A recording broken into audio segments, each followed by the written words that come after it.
Junior College, IIT, JEE, NEET Academy, Seat Guarantee Program.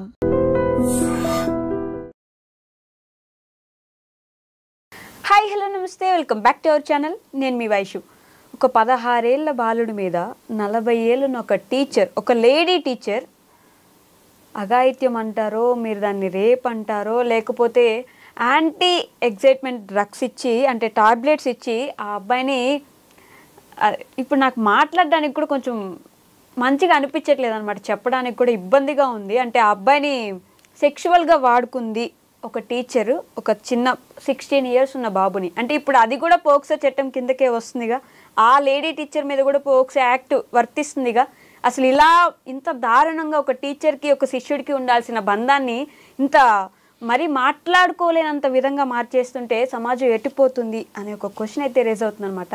ఈరోజు ఈ విషయం గురించి మాట్లాడడానికి నాతో పాటు రజనీరమ్మ గారు ఉన్నారు. మేడంతో మాట్లాడదాం. Hello ma'am. హలో, నమస్తే. నమస్తే అమ్మా. అసలు సంఘటన చెప్పడానికి కూడా నాకు ప్రాపర్గా అసలు ఏం చెప్పాలి, నోట్లోంచి ఆ పదాలే రావట్లేదు అనమాట. అంత గలీజ్గా, వినడానికి అంత గలీజ్గా ఉంటే 40 ఏళ్ళ టీచరు 16 ఏళ్ళ అబ్బాయిని టాబ్లెట్స్ ఇచ్చి మరీ అలా వాడుకోవడం ఎంత గలీజ్గా ఉంటుంది. అసలు ఊహిస్తామా ఇలాంటివి? అసలు అంటే ఇప్పుడు ఇక మీదట ఏంటంటే ఒకటైతే అనుకుంటున్నాము, అందరూ చాలా మంది ఎవరికి ఇష్టమైనట్టు వాళ్ళు బ్రతుకుతున్నారు, ఎవరికి నచ్చినట్టు వాళ్ళు వెళ్తున్నారు. ఇది అంటే ఒక్కళ్ళే సింగిల్గా వెళ్తే ఆ తప్పొప్పులు, ఆ నష్టాలు వాళ్ళే అనుభవిస్తారు. ఇంకొకళ్ళతో కూడి చేసిన విషయం అని అంటే అది అవతల వాళ్ళకి ఎంత నష్టాన్ని కలిగిస్తుంది, వాళ్ళ ఫ్యామిలీకి ఎంత నష్టాన్ని కలిగిస్తుంది, సమాజానికి ఎంత నష్టం కలిగిస్తుంది, ఇవన్నీ వాళ్ళు ఆలోచించడం లేదు. తన సొంతం వరకే ఆలోచిస్తున్నారు. కరెక్ట్. ఇప్పుడు నేను ఒక దాంట్లో చెప్తూ ఉంటాను పేరెంటింగ్లో ఏంటంటే, ఒక వ్యక్తి చిన్న వయసు నుంచి కూడా ఎదుగుతూ ఉండే క్రమంలో కానీ, ఎదిగిన తర్వాత సర్టెన్ ఏజ్ వచ్చిన తర్వాత కానీ, ఇంకా అక్కడి నుంచి లైఫ్ లాంగ్ అంటే ఇక్కడ నేర్చుకున్నవే కదా లైఫ్ అంతా వెళ్తాయి. వాళ్ళు ఏంటంటే తను చేస్తున్నటువంటి పని ఏదైనా సరే సామాజికంగా కానీ, చట్టపరంగా కానీ, కుటుంబ పరంగా కానీ, వ్యక్తిగతంగా కానీ ఏ విధంగా కూడా నష్టం లేని విధంగా తను తీసుకున్నటువంటి నిర్ణయం ఉండాలి అని నేను చెప్తాను. డెసిషన్ మేకింగ్ అని చెప్పుకోవచ్చు దీన్ని. అంటే ఇంకో సందర్భంలో చెప్పాలంటే ఇది ప్రవర్తన తీరు, ఇది వాళ్ళ మానసిక స్థితి అని చెప్పుకోవాలా, ఆలోచన లోపం అని చెప్పుకోవాలా, ఆలోచన విధానం అని చెప్పుకోవాలా, విచ్చలవిడితనం అని చెప్పుకోవాలా, ఒళ్ళు పొగరెక్కిందని చెప్పాలా, లేకపోతే ఇంకా మదం ఎక్కిందని చెప్పాలా. ఇప్పుడు కామపిశాచి అనే చెప్తున్నారు, దానికి ప్రత్యామ్నాయ పదం మదం ఎక్కిందని చెప్పుకోవాలి. అంటే ఒక 40 సంవత్సరాలు అని అంటే ఆమె ఎప్పుడు పుట్టింది? ఇప్పుడేం పుట్టలేదు. మరి కొన్ని విలువలు ఉన్న రోజుల్లోనే పుట్టింది, విలువలతోనే పెరిగిందని అనుకోవాలి మనము. అందరూ విలువలు ఇస్తూ పెరుగుతున్న సమాజంలోనే తను పుట్టి పెరిగింది. మరి ఈ రోజున ఏమైంది తన సంస్కారం, తన విలువలు? ఒక టీచర్ అంటే అసలు ఇంకేంటి, దేవుడు అంత గొప్పగా చూస్తాయి కదా. టీచర్కి ఇంకా వేరే ఏమి లేదు. ఇంకా తల్లిదండ్రుల కంటే కూడా ముందు టీచర్ దగ్గరే ఎక్కువ విద్యని అభ్యసిస్తారు, ప్రపంచాన్ని చూస్తారు. అంతే కదా. ఒక 5 సంవత్సరాలు వరకు తల్లిదండ్రుల దగ్గర ఉంటే ప్రేమాభిమానాలు, ముద్దు మురిపాలు, చక్కగా చిన్నవన్నీ నేర్చుకుంటారు. ఎప్పుడైతే 5 సంవత్సరాలకి స్కూల్లో జాయిన్ అవుతారో అసలంతా అక్కడే నేర్చుకోబడుతుంది. అక్కడ నేర్పేవాళ్ళు దైవ సమానులు. ఇప్పుడు ఈ రోజుకి కూడా ఇప్పుడు ఏఐ వచ్చినా కూడా ఇప్పుడు దాని గురించి బోధించాలన్నా, కంప్యూటర్స్ గురించి బోధించాలన్నా, మ్యాథమెటిక్స్ నెక్స్ట్ లెవెల్ బోధించాలన్నా, ఎనీ ఇప్పుడు ఇంగ్లీష్లో మా చిన్నప్పుడు వాడిన పదాల కంటే ఇప్పుడు యూజ్ చేస్తున్న వర్డ్స్ ఎన్నో మాకు తెలియదని చెప్పాలి. కరెక్ట్. కొత్త వర్డ్స్ ఎన్నో వచ్చి చేరాయి. మరి ఈ కొత్త వర్డ్స్ని ఇంట్రడ్యూస్ చేసేది ఎవరు? టీచర్స్. వాళ్ళ ద్వారానే స్టూడెంట్స్ నేర్చుకుంటారు. మరి ఎన్నో కొత్త విషయాలు, ట్రెండింగ్ విషయాలు అన్నీ కూడా స్కూల్లో టీచర్ ద్వారానే నేర్చుకోబడుతుంది కదా, నేర్పుతారు. మరి అటువంటి గొప్ప వ్యక్తులు ఇలాంటి కన్న కొడుకుతో సమానం. తనకి ఉంటే అంతకంటే కూడా పెద్ద పిల్లలే ఉండుంటారు ఆ వయసుకి. మరి ఆ రోజుల్లో పుట్టిన మనిషి కాబట్టి త్వరగా పెళ్ళిళ్ళు, త్వరగా పిల్లలు ఉండాలి. అంటే ఈ అబ్బాయి కంటే కూడా పెద్ద సంతానం ఉండాలి. మరి ఆ వయసు, ఆ బుద్ధి ఎటుపోయింది అంటే ఆమె ఉన్న సిచ్యువేషన్స్ ఏంటి, వాళ్ళ ఇంట్లో పరిస్థితి ఏంటి, వాళ్ళ ఫ్యామిలీ ఏంటి, అసలు ఎటువంటి ఫ్యామిలీ, ఏ రోజునైనా చెడ్డ ఫ్యామిలీస్ ఉన్నాయి. ఒకవేళ ఫ్యామిలీ బ్యాక్గ్రౌండ్ చెడ్డ బ్యాక్గ్రౌండా, మనకి ఇవన్నీ తెలియదు. కానీ యాజ్ ఎ టీచర్ తను ఎలా ఉండాలి అవన్నీ ఇంటి దగ్గర పెట్టుకోవాలి. టీచర్ అన్న తర్వాత ఇంకో వేషంతో స్కూల్కి రావాలి. కరెక్ట్. కట్టుబట్టు, మాట తీరు, ప్రవర్తన, ఇచ్చే ట్రీట్మెంట్ పిల్లలకి అంతా కూడా ఒక విలువగా ఉండాలి.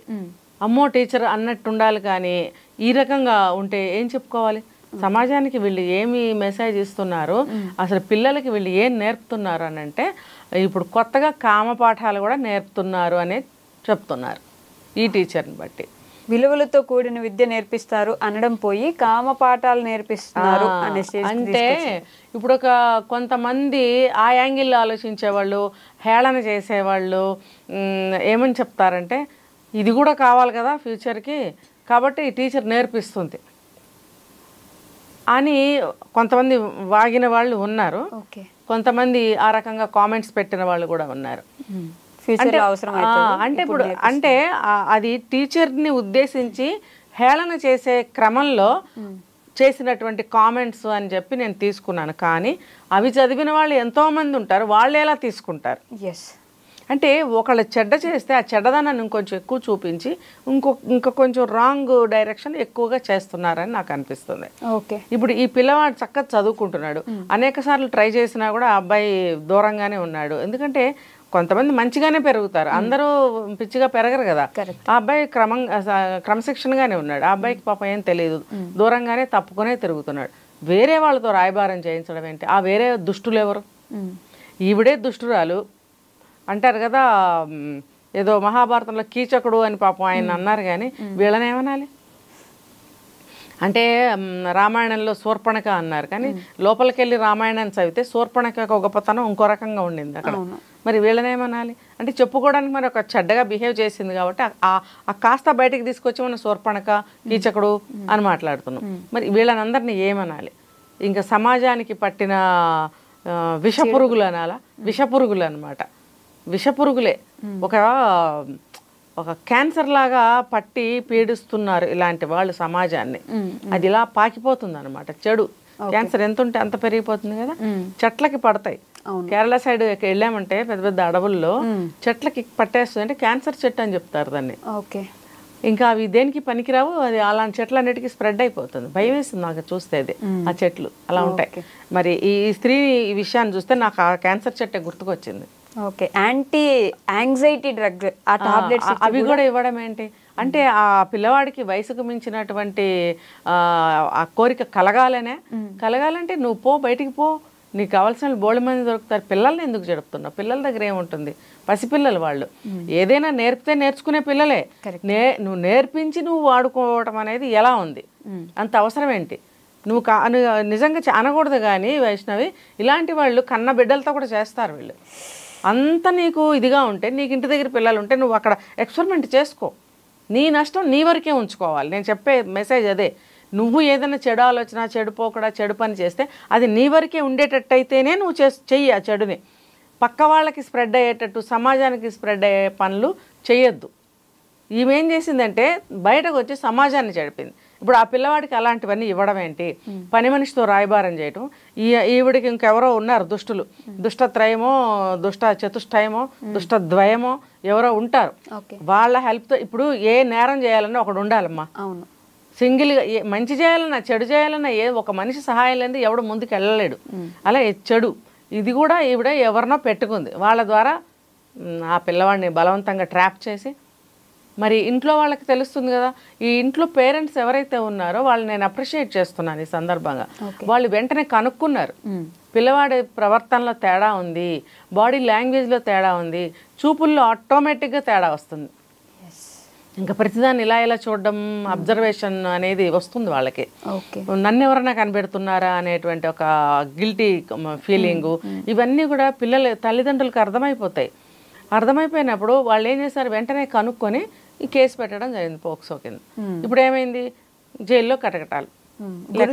గురు శిష్యుల బంధం అంటే ఎంత గొప్పగా, వాళ్ళ దగ్గర వదిలేసినా కూడా మేము ధైర్యంగా ఉండొచ్చు అనేలా ఉండేది ఇంతకు. ఇప్పుడు అసలు గురువునే నమ్మలేకపోతే ఎవరిని నమ్మగలరు? అసలు ఇంకా గురువు అనే పదం లేదమ్మా మన సొసైటీలో. అంతే. టీచర్ అంటే ఏంటంటే నేర్పించేది, అంతే. గురువు అంటే అదొక ఒక పవిత్రమైన పిలుపు, పవిత్రమైన స్థానం. టీచర్ అంటే ఇప్పుడు నువ్వు నాకు ఏదైనా నేర్పితే నువ్వు టీచర్వే, నేను నీకు ఏదైనా నేర్పిస్తే నువ్వు నాకు టీచర్వే. అంతే, ఒక నేర్పించే వాళ్ళు టీచర్స్ అంతే. ఒక సబ్జెక్ట్ చదువుతారు, దాన్ని తీసుకొచ్చి నేర్పించాలి యాజ్ ఇట్ ఈజ్. ఇంకా దాని మీద అధ్యయనం చేయడము, తర్వాత ఒక ఎక్స్పీరియన్సు, ఇవేమి నాకు కనిపించటం లేదు. బుకిష్ అనమాట. బుకిష్ లాంగ్వేజ్, బుకిష్ నాలెడ్జ్ ఎంతవరకు ఉపయోగపడుతుంది పిల్లలకి? అది అర్థం చేసుకోలేక, బట్టి పట్టలేక, ఇంటికి వెళ్ళి చదవలేక పిల్లలు నానా అవస్థ పడుతున్నారు. అది అటువంటి చదువు అనమాట. ఇప్పుడు ఇంకా విలువలతో కూడినటువంటి చదువులు లేవు, ఒక మంచి మంచి టాపిక్స్ తోటి లెసన్స్ లేవు, ఏమీ లేవు. ఇంకా దాంట్లో డీప్గా వెళ్ళామంటే ఇంకా బీపీలు వచ్చేస్తాయి మనకి.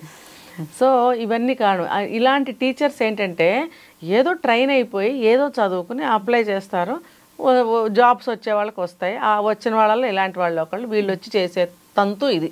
ఓకే, అంతే. ఏదో ఒక సబ్జెక్ట్ నేర్పడమే తప్ప విలువలు అంటూ ఏమీ లేవు. అంతే. విలువలు నేర్పించకపోగా ఇలాంటి చెత్త పనులు చేస్తే అసలు మా ఆయన మచ్చే కదా మాది టీచర్లు అందరికీ ఒక మాట పడుతుంది. అవునవును.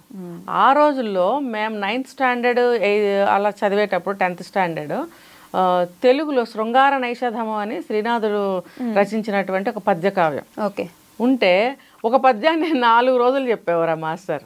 నాకు కోపం వచ్చేది. ఓకే, జనరల్గా తెలుగు పండిట్స్కి ఏంటంటే రసికత్వం ఉంటుంది. అవును.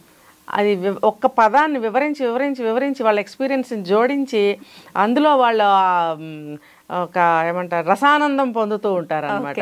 ఈ 9th 10th చదివే పిల్లలు, టీనేజ్ పిల్లలు, ఇంకా నెక్స్ట్ జూనియర్ ఇంటర్ వెళ్తారు కదా, ఆ వయసులో అంత విడమర్చి చెప్పాల్సిన అవసరం ఏముంది? నాకు ఆ చిన్న వయసులోనే నాకు అట్లా అనిపించేది అనమాట, కోపం వచ్చేది. ఆయన క్లాస్ వస్తే వెళ్ళిపోవాలనిపించేది. కానీ మరి ఆ రోజు ఒక్కొక్క పదం గురించి వాళ్ళు ఒక పోయం తీసుకుంటే 4 రోజులు చెప్పేవాడు ఆయన. అందులో ఒక 8 9 పద్యాలు ఉండేవి. ఎన్ని రోజులకి అయ్యాను ఆ క్లాసు అనిపించేది నాకు. ఆ పాఠం అంటే ఆ చాప్టర్ ఎప్పటికీ అవుతుంది అనిపించేది. అంటే ఏ రోజుల్లోనూ ఉన్నారు. కాకపోతే ఏంటంటే ఇంకా మనం దాన్ని ఇంకేం చేయలేం. ఆ లెసన్ వచ్చింది, శృంగార నైషధము అని. శ్రీనాథుల వారు ఎలా వర్ణించి, ఆయన రసికుడు శ్రీనాథుడు అనేవాడు. ఆయన వర్ణించి వర్ణించి వర్ణించి వైనం ఒక్క పదాన్ని తీసుకుని 4 రోజులు చెప్తే దాన్ని మర్నాడు వచ్చి క్వశ్చన్ చేస్తుంటే వీళ్ళందరూ సిగ్గుపడేవారు చెప్పలేక. ఓకే, అంటే ఆయన యంగ్ అప్పుడు, ఒక 26 28 ఎంత ఉండేది నాకు తెలీదు, కుర్రాడు. మరి ఆయన వీళ్ళందరికీ ఏమో ఉత్తేజాన్ని కలిగించి యాక్టివ్నెస్ తీసుకొచ్చి వివరంగా చెప్తుంటే ఆయన ఆనందం పొందేవాడు, వాళ్ళందరూ నవ్వుకునేవారు. నాకు నచ్చేది కదా క్లాసు. ఓకే, ఈవిడ తెలుగు టీచర్ కూడా కాదు, ఇంగ్లీష్ టీచర్. అంటే ఆయన్ని తప్పు పట్టలేము, ఆయన ఉన్నారేమో మరి ఇప్పుడు ఎక్కడన్నా వింటే క్షమించాలి. అంటే ఆ పాఠం అటువంటిది కాబట్టి ఆయన ఆ విధంగా చెప్పారు. పర్లేదులే, 9th క్లాస్ నాకు తెలిసి. ఆ 9th క్లాస్లో ఆ పాఠం ఇచ్చారు అంటే వీళ్ళు వినదగిన వారు, నేర్చుకోదగిన వారు. ఆ రోజుల్లో స్టాండర్డ్స్, ఆలోచనలు, పద్ధతులు అలా ఉండేవి కాబట్టి ఆ పాఠాన్ని ఆ క్లాస్లో పెట్టారు అనేది నాకు ఇప్పుడు అర్థమవుతుంది. కాబట్టి ఈ వయసుకి వీళ్ళు నేర్చుకోదగిందే అనుకుని ఆయన చెప్పారేమో. రైట్. ఇంకొకటి, ఆయన చిన్న ఏజ్ వ్యక్తి కాబట్టి ఉత్సాహంగా అలా చెప్పారేమో అనుకుని ఇంకా ఇప్పుడు అనుకోవాల్సి వస్తుంది. సో టీచర్స్ అనేవాళ్ళు ఎప్పుడైనా సరే పిల్లల మైండ్ సెట్కి అనుగుణంగా పాఠాలు చెప్పాలి, తెలియని కొత్త నాలెడ్జ్ని వాళ్ళకి పరిచయాలు చేస్తూ ఉండాలి. Okay ma'am, thank you so much.